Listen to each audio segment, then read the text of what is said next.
USAA knows dynamic duos can save the day, like superheroes and sidekicks or auto and home insurance. With USAA, you can bundle your auto and home and save up to 10%. Learn more and get a quote at usaa.com/bundle. Restrictions apply. Make your next vacation unforgettable on Royal Caribbean's newest ship, Star of the Seas. It's everything you've loved about every family vacation you've ever been on, with mind-blowing thrills at the largest water park at sea, 7 onboard pools for every level of chill, more than 40 ways to dine and drink, and even more to enjoy at our award-winning private island, Perfect Day at Coco Cay. This is the new Star of the Seas. Click or tap the banner to find out more. On WhatsApp, no one can see or hear your personal messages. Whether it's a voice call, message, or sending a password. To WhatsApp, it's all just this. So whether you're sharing the streaming password in the family chat or trading those late-night voice messages that could basically become a podcast, your personal messages stay between you, your friends, and your family. No one else. Not even us. WhatsApp. Message privately with everyone. Welcome to Wrestling with Heart, a podcast looking at pro wrestlers giving back to their community. Join me, Stanley Carr, as I interview wrestling's hottest names who use their platforms as entertainers to raise awareness and do community service. Hello and welcome to another edition of Wrestling with Heart. This is the show where we talk with professional wrestlers and professional wrestling personalities about their lives in and outside of the ring, as well as doing acts of charity work, community service, volunteering, and spreading positivity. We're always about the positive vibes here on the show. And with me right now, I've got a very special guest. I'm pleased to welcome the one and only Amber O'Neal. Welcome, Amber, to Wrestling with Heart. Have you always grown up a fan? No, I was not a wrestling fan at all. It kind of stumbled in my lap. However, life is very weird. I'll give you this story. So I'm basically this girl from the middle of nowhere. When I say middle of nowhere, I mean nowhere. Like, I trekked in the woods with my brothers, like, for fun. And there was nothing to do. So I'm just this girl from the middle of nowhere. I know that this is not what my life is supposed to be. Like, I was definitely this person that was always like, there's no way that this is like all there is. Like, it was kind of all I thought about all the time. I would say everyone probably thought I was a little different. I got 2 drinks going on here. But it was okay because I'll give you this story before I move on. So I was watching the Phil Donahue show one day. I know you probably don't know what that is, but it was maybe the Oprah of the 80s or something like that. And he had the Glow Girls on. Do you remember Glow? Yeah. The Gorgeous Ladies of Wrestling. Yes. Mm-hmm. And that caught my eye. And so one of the things that I did for fun, just to like for shits and giggles, is we only had like 3 TV channels, and one of them had like those 80s aerobics, and those girls were like really overly sexy back then. So I would record them on my VCR, and I would literally do these workout tapes for like hours on end because I was like, well, I like the way these girls look, so I'm going to do this. I was one of those. If I saw something that caught my eye, I was always inspired, I guess you could say, by like beautiful, badass women. Like, I would be like, this is what I would like to be. So at that point in time in my life, all I had to go on was these women doing these sexy, weird aerobics. So I grew up doing 10 hours of aerobics videos a day. And then I spotted the Glow Girls on Phil Donahue, and I was like, whoa, these girls, I'm about what it is that they're putting down. They just seemed so sure of themselves, so confident. They were like, the audience was giving them hell. And they were like, no, we stand behind what we do. Fast forward, I'm actually working for David McLean. who it was the owner of Glow.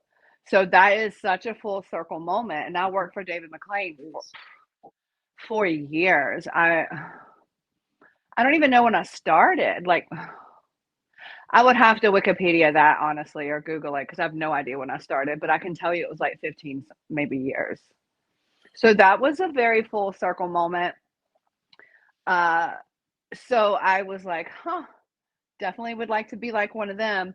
Left home when I was 16, told my mom I was going to spend the night with a friend, never came back. That's the story. You're the first person I've ever shared that with in a podcast. I probably should have saved that for like my autobiography or something. Well, I think it's interesting because in those days you didn't really have a lot of programs specifically, centered around women's wrestling, and Glow was a big proponent of bringing that into the centerpiece, the center of everything. And so it was a very big deal, very popular, and got a lot of people, both women and men, interested. And it was a hot time in the business because you're talking about the 80s here. You're talking about WWF. The NWA was on fire, and really brought more awareness to women's wrestling. And you started seeing a lot of people come out of that. I had Hollywood on to talk Hollywood about her. was the one that I was like, I love her so much. And then when I met her, I was such a fan. And now, like, we're friends. So it's just so weird. Yeah. Yeah. So I left home. I started waitressing in this bar. And then so I had a friend who worked at the bar who was a wrestling fan. I was not. I watched that Phil Donahue show, never thought about wrestling again. I was like, oh, the badass women, whatever. She invited me to the pay-per-view party, and I just went because it was a party. Anybody that knows me know, like, did I just see a bird fall from the sky? I think I did. So I went for the party, and sadly, that was the episode where Owen Hart had his thing. And I was like, wow, this is crazy town. So that was really what I remember from the only wrestling show I've ever seen, because I'd never seen one up until then. But the one thing that did stand out to me was this was like the onset of Sable. And I was like, who is that? And I didn't look at it like, oh my God, I'm such a fan. Like, I was like, how do you get a job like this? Like, that was how my mind worked, 3 months later, I was in a wrestling school in Charlotte, North Carolina, the NWA Wrestling Academy. I think it was very meant to be, because the Border Patrol, who were these guys who wrestled for the NWA back then, just happened to stumble in this bar that I worked in. And I had it in my head at that point, I was going to be a pro wrestler. No one was going to stop me. I was like, they were like, who are you? And I'm like, oh, I'm Amber. And I was like, who are you? And they were like, oh, we're in town for a wrestling show. And I was like, are the stars aligning? I was like, no shit, I want to be a pro wrestler. I literally just saw like Sable and blah, blah, blah, blah, blah, blah, blah, and went in this whole story. And they were like, and I think they knew I was really serious. And they said, well, if you really are serious, we can help you. And they gave me the number to this woman who owned NWA at the time, and her name was Strawberry Fields. And Leliani Kai was kind of like her trainer, and Strawberry owned the school. And I called her up and I said, hey, I want to be a pro wrestler. I was living in Rocky Mount, North Carolina at the time. That was a bar. I was working just a bar there. And she was like, if you want to be a wrestler, come here, we'll train you. She owned 7 bars at the time. She was like, you can come waitress in one of my bars. I packed my shit up and I drove my little happy ass to Charlotte, and I'm still in Charlotte now, but I'm on the outskirts of Charlotte. And I really do think that this was supposed to happen for me, because the way it lined up was so very effortless. coincidental. And it was like it's in the stars for you. And yeah, then immediately through NWA, that was when Matt Hardy, my husky is all over me. Harley. That was this was the upcoming of Matt and Jeff Hardy and Lita and the Hurricane, and all of them would come to the school, and then I got hooked up with them, and then it was just like take off. You are getting your hair all over my black outfit, okay? oh I love you. goodness.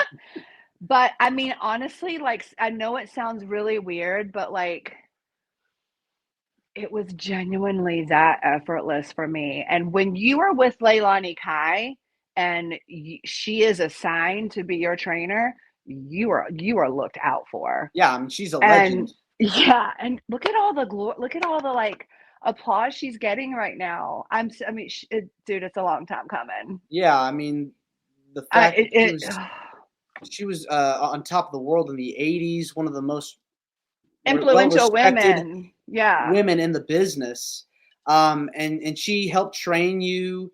No, she was my trainer. So she was my trainer. Funny story. I'll give you a little funny story if you want to laugh or if anyone else wants to laugh. But most people who know, they know the story. I probably trained for 3 weeks and they had taught me like a sunset flip. But I was a big Hardy. I was like, I like the Hardy Boys. Like, I want to be like those people. And Swanton. they were like, slow down, girl. So they literally taught me how to bump. I knew how to do a sunset flip. They taught me how to do the tilt whirl. They taught me how to do a clothesline and a bulldog because I was a Trish Stratus fan too. And I was like, I want to do what these people are doing. And normally they don't teach that fast, but something happened to Strawberry. I think she hurt her back or something. And that was like her like traveling opponent at the time. And it was like, hey girl, we know you've only been doing this 3 weeks, but you're going in. And I was like, what the hell do you mean I'm going in? I don't know what I'm doing. And they were like, oh, you're wrestling Leilani. Meanwhile, I'm literally known these people 3 weeks. And they're like, Leilani can wrestle a broomstick. And I'm like, I don't know what the hell that means. I know none of the lingo at this point. I'm an idiot, like literally. And they threw me in a match and she talked me through it. And I'll tell you a funny story. She told the ref, because I was petrified for my life. And I'm standing in the corner and I'm like, Leilani's not one to tell you what's going to happen. Like now they plan matches out, like we kind of know what's going on before we go in there. I'm talking nothing. And I kept saying, don't you think you should tell me like something, like a little something, like please? She's like, no, we'll just talk about it. And back then it kind of was like that, now that I know what's up. But I was standing in the corner and you know how the two opponents go into, like they meet in the middle. Mm-hmm. She says, tell her that I said, come to the middle. And I told the ref, I said, tell her no. And she came flying across that ring and she just started wailing on me. Whoa. And I'm like, why are you doing this? I'm sorry. I thought she was mad at me. She's like, girl, we got to put on a damn show. So yeah, this was my first match. Like, but what a story. You really got like fed to the lions there. And that wasn't the only time. Like I was her traveling opponent and they would teach me a little bit here, a little bit there, just enough to get through. So like if you watch my earlier years, I sucked. But in my defense, like I really did learn how to wrestle live in front of a crowd. So what a life. Like I look back and I'm like, I can't believe I did that, So you're learning, you're growing, you're just starting out in the business. And so I'm sure working with Leliani, you learned so much. Oh my God. Do you remember anything that you picked up from her Everything. Starting out that you can recall and still apply to today? Mm-hmm. So for whatever reason, I probably because being trained by Leilani taught me eventually how to be a leader in the ring. And I was always the one I was never the one that was like, you're the star, you're going to be the main event. Like, it was like, we're going to give you the young girls because we know that you can get them through this. And I always went back to the exact same spots that Leilani did with me when I literally knew nothing, you know? So you can talk to like probably 50 other girls, and if you ever watch my matches, like there's some spots that I do every single match, especially if it's a green girl, and every bit of that I always just go back to Leilani. I'm like, well, this is what she did with me when I was a straight up like knew nothing, and it worked out. So I always went back to like the initial. Yeah, and they work you very, very hard, like with all these drills and the repetition. You have to do I like didn't have to go through that. really. I didn't. I'm honestly, I'm very grateful. I know that they put like the developmental and all these like big companies put you through that now. This was like the mid 90s. I started in 98. Yeah, 98, Late 90s. late 90s.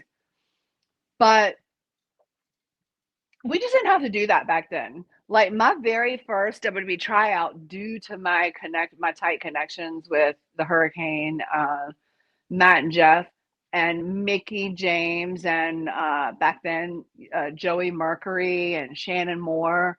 Like I was at WCW with them, like backstage, probably 6 months in. Had no business being there, but I just got a lot of. I knew the right people. I was at but networks. Even though I knew all the right people at the right time, like my success didn't come until like mid 40s. So don't get discouraged is my motto. If you're 25 and it ain't working out, I did do some stuff with TNA in my late 20s, but then I had to have a total knee reconstruction. I was also having WWE tryouts and traveling with Hurricane and Mickey. We were just traveling and doing WWE tryouts. Back then you got paid to do them. And I shredded my knee. I tore my ACL, meniscus, and patella tendon, and that took me out. And then when I came back, that was when TNA was up and coming, and they had that octagon ring. Another full circle. This is a good story. So Hermie Sadler, who is where I'm from, because I'm from Emporia, Virginia. Bro, my journey is so wild with the synchronicities. He was helping somehow, I don't really know all the details, with the TNA house shows. And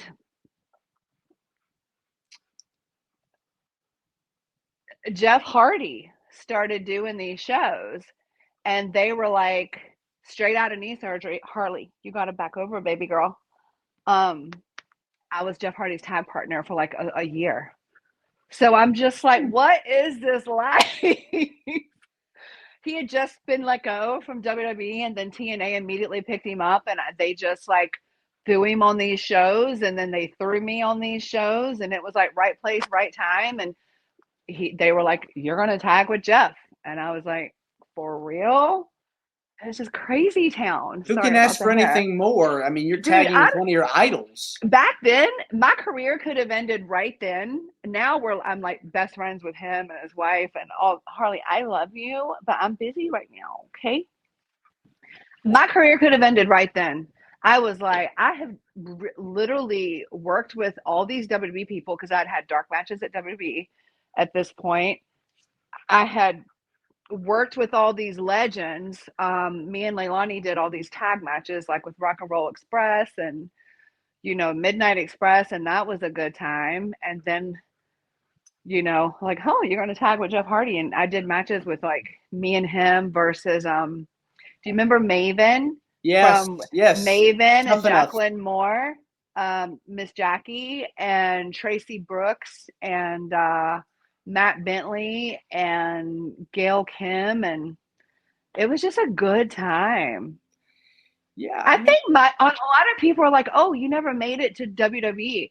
I want to be very clear. I spent a good amount of time at WWE and I got what I wanted from that. That wasn't my ultimate goal. When you're around something, you're like, "Uh, I'm having a really good time here, but I don't think this is for me." Had they offered me something? Yeah. But I will tell you, went to TNA and I was like, this is where I want to be. I do wish I could have stayed there longer because I do feel like that was where my heart and soul was, because I was very into what Jeff Jarrett was trying to do. I was very like gung ho about what he was doing. That connected more with me and my soul and my what I wanted to offer. And I just really wish I could have done more there. And at that time, the Knockouts division was white hot. I mean, you Mm-hmm. had like a good group of women that were putting on classics. Yeah. You'd mentioned Gail Kim and Jacqueline. They were a part of that group, as Mm-hmm. well as Awesome Kong and Angelina Love and so many others. I mean, people still talk to this day about how the women of the 2000s The best. were really paved the way, as well as the ones in the 80s and 90s helped pave the way for the women of today's era. And honestly, I'm not knocking, because right now, obviously, the WWE Women's Division is on fire. Shout out to my girl, my little alien sister, Nikita. I was a big part of her upcoming when she was a WoW superhero. Everybody thought we were sisters. I love that. And if you notice, we have a very similar style. If you look at her moves and my moves, they're so similar. Like, I feel like,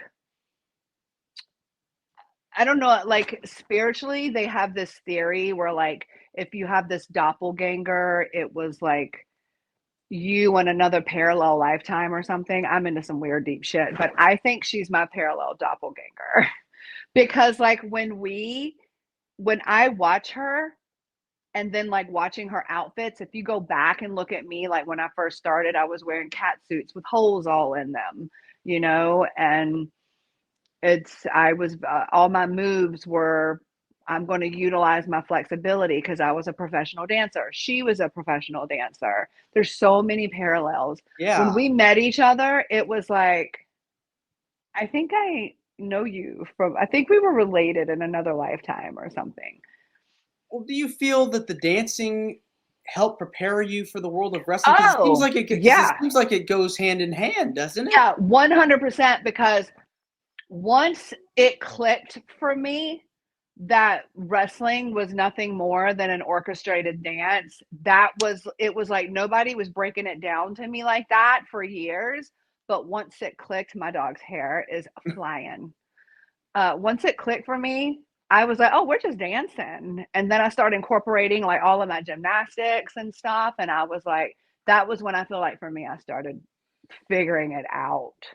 And I think it's cool, like the variety and the diverse backgrounds of where people that get into the business come from. Some of them come from dancing, some of them come from football, some of them come from acting school, and you see like the talents that are just really, there's a wide variety, and to see that you had gotten to work with Chrissy Vane as well, teaming up with her. That's my best friend in the entire world. So we started together. So I didn't mean to interrupt you, but I'm gonna give you a little flashback. Yes. So it was like my time working with Leilani, it was like time for me to go to the next step. There was this wrestling school in Burlington, North Carolina called CWF, which has produced some huge stars. A lot of very impressive people came out of this school. This is where I met Chrissy. We wrestled each other all the time, and then it was one of those things where we were like, we've done all we can do. Like, if we keep wrestling, like, we have to wrestle other people, like, or we're never going to evolve. So then we had this idea, why don't we build this tag team? Like, we already kind of look alike. And then we just started tossing ideas around, and I was like, let's get these badass outfits. Fun story. I had inspiration from, I've always been a big fitness fan. So I knew who Trish Stratus was years before WWE ever. She wasn't even a thought in their head. I was the biggest Trish Stratus fan. It was, they were called the Dream Team. It was her and Stacy something, but they were just these hot here I go back to these hot, powerful women, these hot, like, fitness models. And they had these photo shoots and they were always like dressed alike. And it was just, I pulled so much inspiration from that. And I met Trish years later, and I think that she was a little like, wow, this girl really did know a lot about me before I was who I was now. And I think she appreciated it. But inspiration from the dream team of Trish Stratus and Stacy was where I got the idea for Team Blondage. And it was really, really successful. Like, one of our, the very first Wrestle reunion that ever happened, which is now WrestleCon, we tagged with Sherry Martel and Joyce Grable, and we wrestled Wendy Richter and Bambi, Selena Majors, who now is head trainer at WoW, and Peggy Lee Leather. And then Chrissy got signed with WWE not long after, and then I went to TNA, so that then we were split. It's hard to be away from your friends for a while because but I still to this day wonder what we could have done had we not been split up, because there were no tag teams like us out there at the time. Yeah, I mean, independent wrestling really produces some incredible stars that become big in major companies. It's amazing to see the progression of so many people. You got to share the locker rooms and meet so many people over the years. Talk to me about some of the people you enjoyed getting to wrestle over the years and your favorite opponents. That's a really, really hard question, because I've been doing this for almost 30 years.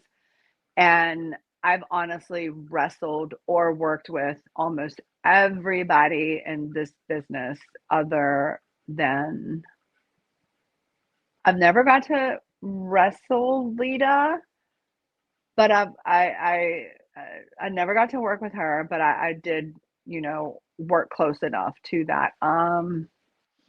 I work with Becky Lynch. We didn't have a match, but like back in the Shimmer day,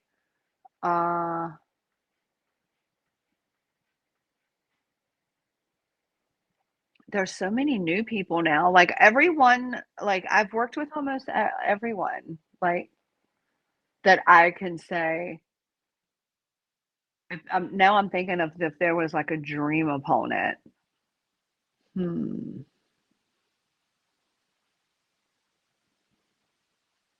I will tell you someone I love working with. I love Serena Deeb. She's one of my best friends.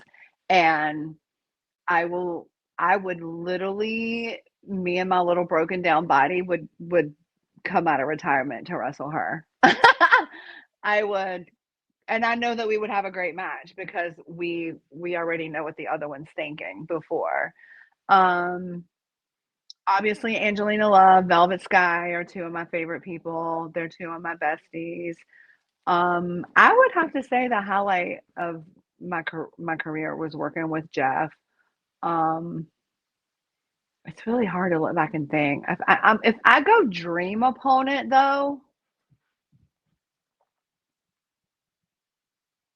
I mean, I know everyone wants me to say Charlotte Flair because we're both from Charlotte. That'd be a good match.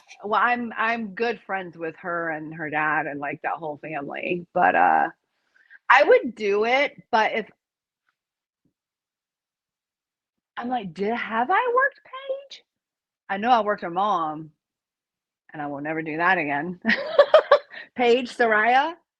Paige Saraya Knight. Yeah. But I've already told her this. Like, she's the most badass bitch in the world. And like, I'm scared of you for real. Like, I love you, but no. All right. So I'm going to go here based on the New Japan connection. So me and Maria Kanellis had the very first women's match in New Japan. when I was in the Bullet Club and she was with the Kingdom. And just based on the New Japan connection alone, and I was always wondering who was going to dethrone that. You know what I mean? I Mm-hmm. was like, who is going to be?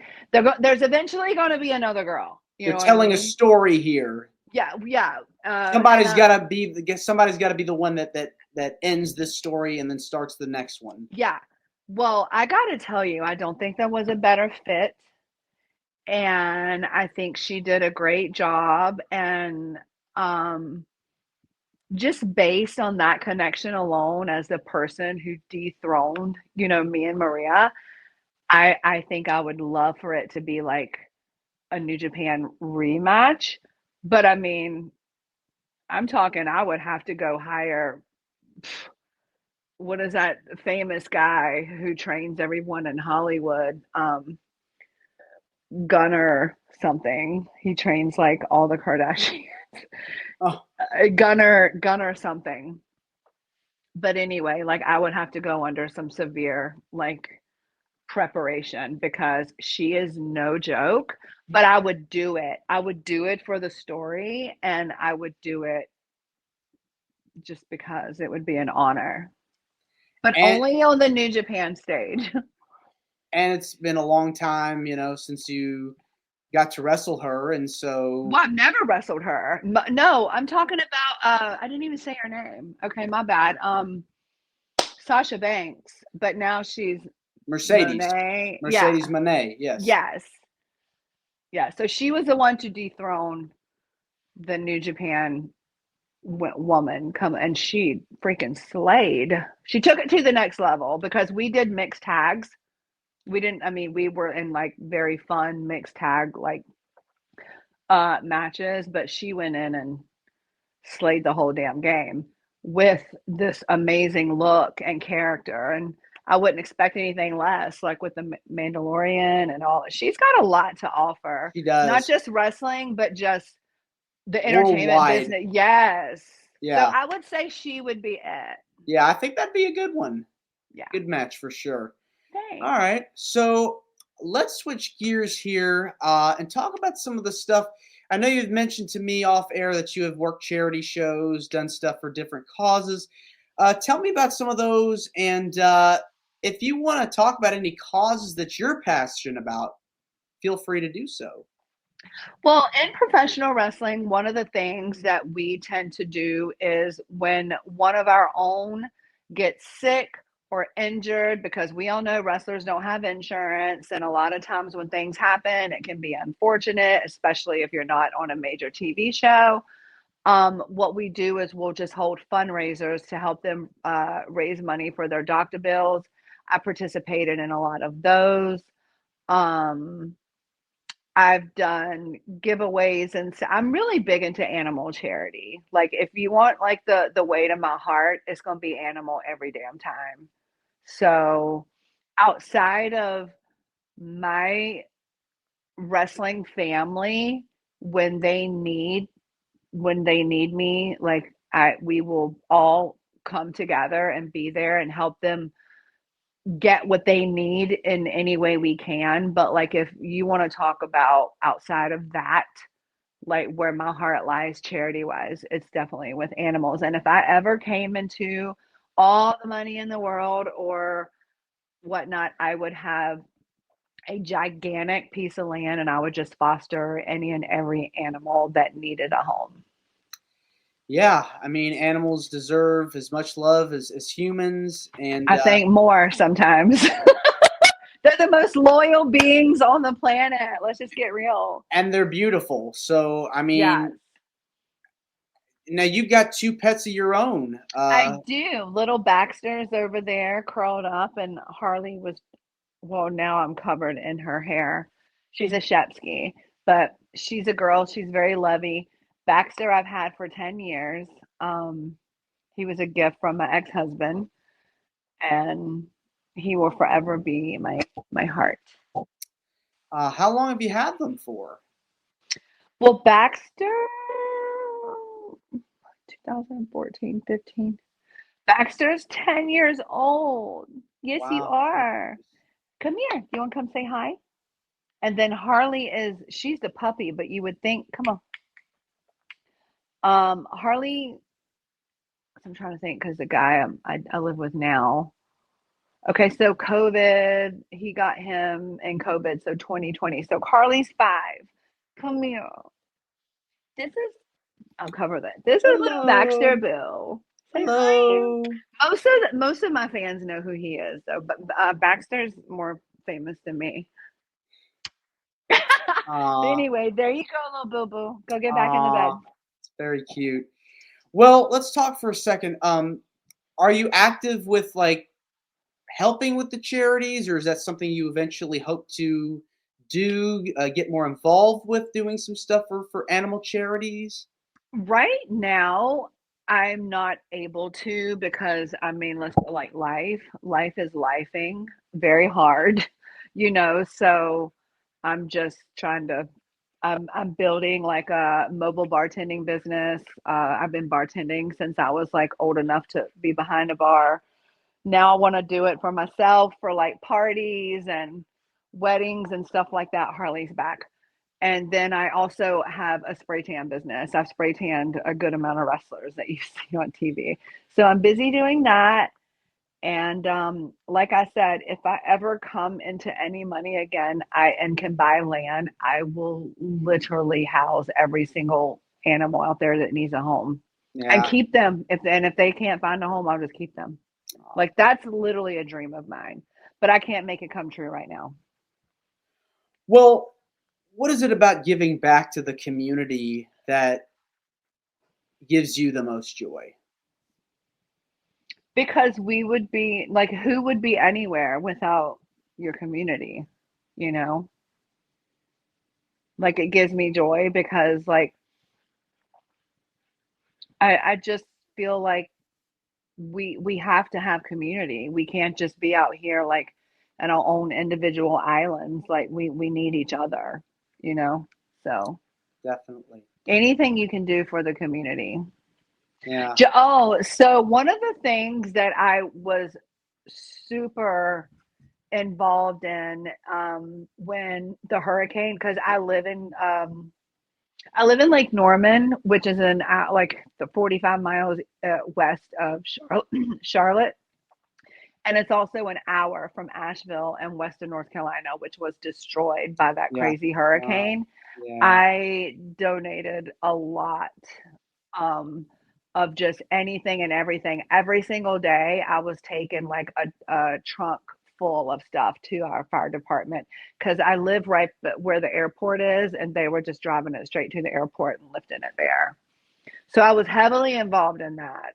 Yeah, I mean that was so hard and devastating to see a lot of. It's still devastating, actually. Yeah, I mean, so many people have lost their lives, and houses were destroyed, and buildings crashed. I mean, to see roads disappeared, houses literally were washed away on mountains. Like, yeah.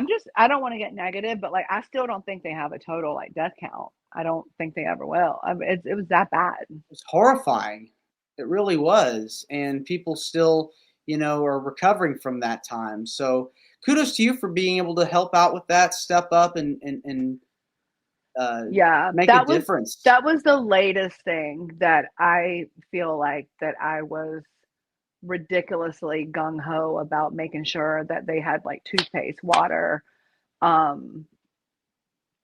socks. It was like I took a page out of Bethany Frankel's book because her Be Strong, I think she was the first person to streamline and donate over like $10 million to that area. So I was kind of like watching her advice, and she was like, don't donate clothes, like they need like certain things. So I was just going out and buying like toothpaste, toothbrush, socks, like water, toilet paper, like toiletries and stuff like that. Yeah, it's just sleeping bags, pillows, towels. Yeah. But that was the last thing that I remember being like heavily involved in. Yeah, I mean, it's in from the heart that matters. You're you're helping someone out that's going through such a hard time in their life, and you never know what somebody is going through, and to see somebody that you can help them make their day, put a smile on their face, and give them comfort, and know that things will be okay in the end. It just means so much. Yeah, and I went to Asheville not too long ago because I bartend some private events there at some of their event centers. And I got to tell you, like, they still have a long way to go. Like, they just recently got the roads back built, but they're getting there. They're getting there. Yeah, just gotta keep the faith. It's all we can do. Well, on a lighter note, I know you had mentioned that you and Chrissy are reuniting. Let's talk about that. It's exciting. So, if you watch WoW Superheroes, and a few years ago, WoW allowed Chrissy and I to reunite as Team Blondage, with Nikita Lyons being the center of the storyline, and Lana Starr, who is still one of my most favorite people in the entire world. I have genuine love for her and Nikita, but I'm going to call it because she's Faith to me. But that was a blessing, and I will forever be grateful to David McLean and the WoW creative team for bringing me and Chrissy together and allowing us, because we created Team Blondage, and I think had I not shredded my knee and she not been the WWE, and then by the time I came back, like, it was just, there was no place for us to come back together. I think we did try it again on the indies for a couple of years, but then she got pregnant, and it just didn't seem like the timing was on our side. But WoW did allow us to do that. We came back, we had a hell of a season, and then they ended up putting me back with Jesse Jones for the Grits and Glam. So we have decided that we are going to reunite, and we are going to come back and take the convention scene by storm. The only thing we've done together since we were split and went to two different companies was the WoW TV show. And now and that's a very controlled, like, when you're on TV, it's like you don't have any say so, which I will say they did a great job with that storyline. But now we're like, we're not going to wrestle. We're not saying we don't want to, like, do a run in or manage or get involved or be part of it and somehow, but we don't want to hurt ourselves. We're older now, but we are about to come back and take you're going to see us at some conventions and some shows, put it that way. The only one that I can talk about right now, because there are some other ones coming up, is WrestleCade. A little backstory: Chrissy and I, WrestleCade is in Winston-Salem, which is an hour down the road from the wrestling school where me and Chrissy met and became Chrissy Vane, Amber O'Neill, and Team Blondage. So we reached out to WrestleCade and we were like, look, we're going to do a little comeback, and we cannot think of a better place to bring it home. And they were like, yes, this is so good. So we're so excited. Yeah. It'll be the first time we've signed autographs together. Dude, I'm not even lying to you. I don't know what year it was, but I can tell you it was in like the 2000 something, like maybe 04, 05 or something like that. Before she went to WWE. So that's a long time ago. Yeah, I mean, over 20 years, I'd imagine. Yeah. So this is like, we're coming back to take our infamous, what do we call it? The blonde sandwich. Like, oh my God, the blonde sandwich photo was so famous like there for a minute. But we're coming home, and we're bringing back Team Blondage to the convention era, and we are so freaking excited. And we're praying that we will get to be part of, some of the events, and, in any way that they can fit us in. And we're just excited to be back and to be doing things together because we love each other so much, and we will forever wonder what would have happened had I not shredded my knee, she not went to WWE, and we just couldn't bring it back together. WoW did bring us back together, but it was short lived. So we're just going to take it and see what we can do with it on our own. We do want to start a podcast, Yeah. but we'll see what happens with that. Yeah, I mean, it's exciting to see how women's wrestling has evolved and how you see the market, for It's women's not even wrestling. the same business when It's we it's started. it's so in demand though, because you got all these different companies propping up in addition to the major ones. So it's really an exciting time, not just for women's wrestling, but wrestling in general. But see so many great stars and talents killing it now. Yeah. It makes you go, man, And I got to tell you something. Being as when I was in New Japan, I was a NWA Women's World Champion. I was undefeated for a good while. So I literally started at NWA Wrestling Academy, started with NWA Mid-Atlantic with Leilani, Rock and Roll Express, and all the legends that took me under their wing and took such good care of me.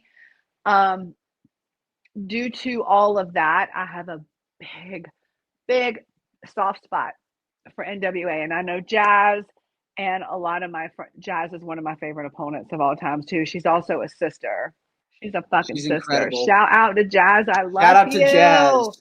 Love you. And if I were to be able to wave a magic wand, I know everyone's like, wouldn't you want to do this? Wouldn't you want to do that? Due to all the sentimental value that I have and the history that I have, if me and Chrissy could just do anything with NWA, that would mean so much to me because of the history. And she has a history there too. And because I just love the people. Billy Corrigan, my God, like biggest fan ever. I used to rock out to his music, and I have met him at a few TNA shows. He's a cool guy, but there's no way you can't not be proud and like just high five what the hell he's doing. The NWA has seen such a resurgence in recent years. Yeah, I respect it. It's yeah. I got a lot of respect for what's going on there. And from where I come from, they have all the right people like running the show. So I'm just going to put it out there that, in this little return of Team Blondage, if there was any company that because my last TV match was with WoW Superheroes, and I love WoW, and they've done so much for me, but WoW is like, it's a very Hollywood production, if that makes any sense. And I love getting my feel for the Hollywood life, but my roots, you know what I mean? I want to be able to, if I'm going to bow out and say, thank you for wrestling, for giving me this life that you've given me, with the history and everything of me starting there, being trained there, Leilani, the legends, taking me under their wing, and then becoming the NWA Women's Champion, first NWA Champion to take the title to New Japan. There's so much history there with me. And if I were to have a wish to bow out and say thank you, it would be there with my best friend in the entire world, Chrissy Vane, underneath the guidance of Jazz. Yeah, well, you never know. Never say never. Could happen. Oh, I've learned to never say never. Never say never. That's right. Look how happy I am. I was just like, oh, that would make me so happy. Well, hey, I mean, we're a positive show, so that was positivity, like literally radiating from my heart. Yes, if you couldn't tell. all good vibes right here on this show right here. So I love it. Yeah, Amber, this has been wonderful getting the chance to speak with you. I want to say thank you for coming on to Wrestling with Heart. It means a lot to me and to my listeners and viewers that are watching this on YouTube. Where can people find out more about you on social media? If you have any pages you want to plug and promote your upcoming appearances, please feel free to do it. Well, first of all, I want to say thank you for having me on, because it meant a lot that anyone wanted me on their podcast, especially when I'm taking such a long break. But it's been a good break and a much needed break. And I've also reevaluated my life and my career and what I would like to do to close it out. So thank you for being the first person to have me on and talk about that. Yeah. And as far as like, okay, so I've changed my handles because I didn't know if I was going to come back to wrestling, but let's do this. Okay. My Instagram is at the Salty Lime Girl, as in GURL. And the reason is because the mobile bartending event business that I have is called Salty Lime and Lux. And then my spray tan business is called Salty Lux Tans, because I love the ocean. I'm a Cancer crab and I'm into like that salt life. So, and I like salt and lime in everything. There's salt and lime in this margarita right here. It's just purple. It's the elderberry. It's one of my specialties. And then same with TikTok. I love TikTok, by the way. It's so fun over there. So at same, the Salty Lime Girl, GURL. And it's just because I'm just trying to evolve. It's not that, I'm like, oh, I'm not Amber O'Neil anymore. I'm like, no, I'm Amber O'Neil, the Salty Lime Girl. So that's why. And then same with Twitter, same with Threads, all of the above. So please follow me because there's more exciting things to come. WrestleCade's the only one I can announce right now for me, Chrissy, Team Blondage. We are going to be trying to document the whole journey, because what I've learned about this industry is if you don't share your own legacy, somebody else is going to make it up for you. So we want to be in charge of our own story, our own path, and our own legacy and how we close it out. So that's what all this is about. Well, I hope I get the chance to meet you and Chrissy at WrestleCade. I'm planning on coming. Oh my God, you better come say hi. Yeah, I definitely will, for sure. I look forward to meeting you. Me too. All right, thanks again so much, and you're more than welcome to come back. Anytime. You just let me know the word. Will do. Take care. Maybe when we do the second announcement of the next the next announcement, we can hop on here real quick because that one's going to be big. All right, yeah, love to come on. We'll do a part 2. All right, you take care, Stanley. You too. Bye-bye. Have a great night. You too. Bye-bye. This is Wrestling with Heart. I hope you found this podcast to be informative and entertaining. If you did, please hit the subscribe button and look out for the next edition.